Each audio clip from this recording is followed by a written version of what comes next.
Hello, so welcome to this unique channel of Curious Corners in Biology. Myself Pranav Kapadia, and this channel is a unique channel dedicated to the subject of biology. And here on this channel we are going to discuss something interesting. Biology is a very inquisitive subject. It's a very scientific subject. So of course it requires lots of questions and lots of answers. There are many things which learners are confused about when they read the literature of this subject. There are many questions which arise in the minds of learner. There are long theories, descriptive theories in this subject. So obviously the initial impression of this subject is rote learning, that we have to cram so many things and so much of information about living organisms. But is this subject not very much interesting? Of course it is very much interesting, as biology is an art as well as science.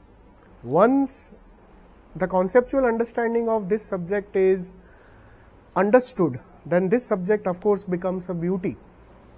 When I was in my college days, of course I had this same problem, that the subject didn't appeal to me so much. So a lot of things I had to memorize, and there was a lack of understanding at a deeper level of the subject. But as my luck would have it, I was fortunate enough to have good friends in my life who directed me to understand this subject in a better way, who kindled the spark in me to understand the buts, if, hows and whens of this subject. Until and unless this subject is dealt with questions, the beauty of this subject is lost.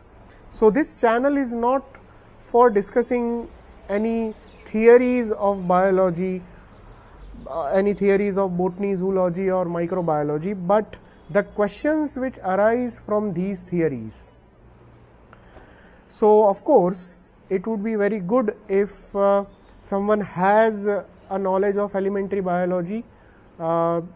Those people would be able to relate in a much better way in this channel, and others of course will be able to definitely kindle interest as we go on discussing with the subject. So forget about research.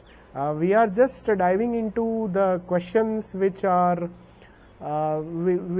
contained in the sphere of elementary biology only. Okay. So this is like a stroke which we can put and we can construct a beautiful picture. It's like I am giving you a stroke, and then we can extend the stroke, make a more beautiful picture, add more colors into it. Okay. So this will be an unconventional discussion. Okay. So let us begin without wasting more time. So the first question which comes to our mind is, of course we know that any living system is made up of cell. Okay. Cell is structural and functional unit of life. But cell is considered as the smallest unit of life. Why is cell considered as the smallest unit of life?